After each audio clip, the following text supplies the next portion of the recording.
जब औरत तवील अरसे तक अकेली रहती है तो वो कितनी खतरनाक हो सकती है। वो डाकू को भी नहीं छोड़ती। डाकू जितना भी हाथ पांव मारता है कोई फायदा नहीं, बस जिल्लत और दर्द बर्दाश्त करता है। आखिर ऐसी क्या वजह थी जिसने औरत को इतना जालिम बना दिया? इस औरत का नाम आना है। वो कई सालों से अकेली रहने वाली एक पेट्रोल पंप की मुलाजमा है।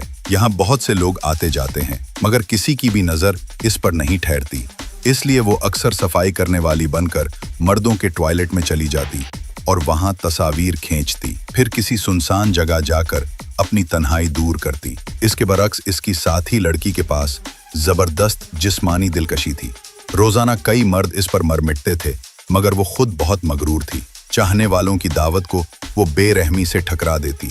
एक बूढ़ा भी इसके हाथों इनकार के बाद दुकान से उदास निकल गया। आना इसके पीछे गई कि इसे तसल्ली दे, मगर बूढ़े ने एक नजर देखकर मुंह मोड़ लिया। आना को उम्मीद नहीं थी कि वो भी इनकार कर देगा। मायूस खड़ी थी कि एक खूबसूरत लड़का स्टोर में आया। आना ने फौरन जाकर इससे बात करने की कोशिश की मगर वो कोई शरीफ इंसान नहीं था, बल्कि एक डाकू था जो चोरी डकैती करके गुजारा करता था। वो अभी कुछ करने ही वाला था कि एक गाड़ी आती देखकर रुक गया। गाड़ी से एक पुलिस वाला उतरा जो आना का छुपा आशिक भी था। वो एक कॉफी उठाकर काउंटर पर आया और जेसी से बात करने लगा। आना ने चुपके से मोबाइल निकाला और इसकी तस्वीरें लेने लगी, मगर सामने खड़े जेसी ने देख लिया।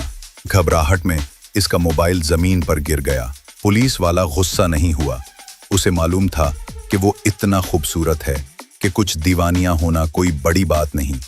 इसने आना को तसल्ली दी और वहां से चला गया, लेकिन जेसी ने उसे खूब ताने दिए कि इतनी शक्ल लेकर भी हीरो को पिटाना चाहती है। इसने आना के मोबाइल से सारी तस्वीरें भी डिलीट कर दी। जेसी की बातों ने आना को बहुत दुखी कर दिया। वो बाहर गईं और एक सिगरेट जलाकर खुद को संभाला। जब दोबारा स्टोर में वापस आई तो देखा कि डाकू ने बंदूक निकाल ली है। उसने कहा कि सारा पैसा निकाल दो तो वो फौरन चला जाएगा। जैसी ने चालाकी दिखाई, कहा कि पैसे सेफ में हैं और मालिक की चाबी के बगैर नहीं निकल सकते। डाकू को भी देर करने का मूड नहीं था। उसने जैसी से कहा कि काउंटर के पैसे बैग में डाल दे। तभी आना ने अनोखा फैसला किया।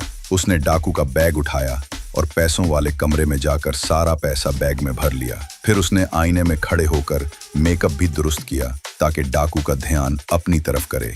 वो काउंटर पर आई और डाकू से कहा कि पैसे तभी मिलेंगे अगर वो उसे अपने साथ ले जाए। डाकू ने ऐसा मुतालबा कभी नहीं सुना था।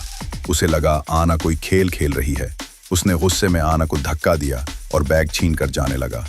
ये मंजर जैसी से बर्दाश्त ना हुआ। उसने डाकू को बुज़दिल कहा जो सिर्फ औरतों पर जुल्म करता है। डाकू को गुस्सा आया। वो वापस आया और जैसी को घसीट कर दूसरे कमरे में ले गया। आना ने कुछ देर सोचा और फिर पीछे गई। उसने एक कप गर्म कॉफी डाकू के सर पर उंडेल दी और फिर आग बुझाने वाला सिलेंडर उठाकर उसके सर पर मार दिया। डाकू तो काबू में आ गया, मगर डाकू की बंदूक चल गई और जैसी मर गया। जब डाकू को होश आया तो वो कुर्सी से बंधा हुआ था।